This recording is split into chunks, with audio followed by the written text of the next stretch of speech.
Defense against the chokes. The defense against the chokes comes back to the basic premise of defense is to not let anyone get in close enough range to choke you. That's your first goal.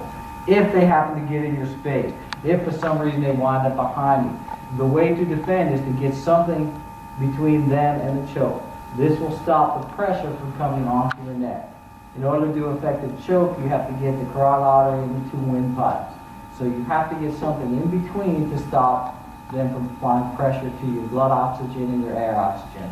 The hand in there will do so. So again, as the choke comes around, you insert that hand and they won't be able to get a good fixation on the neck.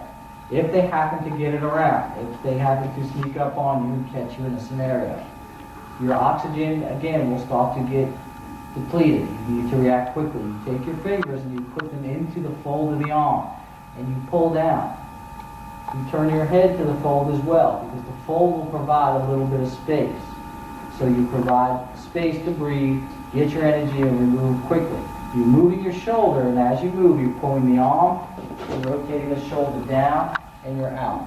From there, you can go to your defensive and grappling moves. Choke from the front.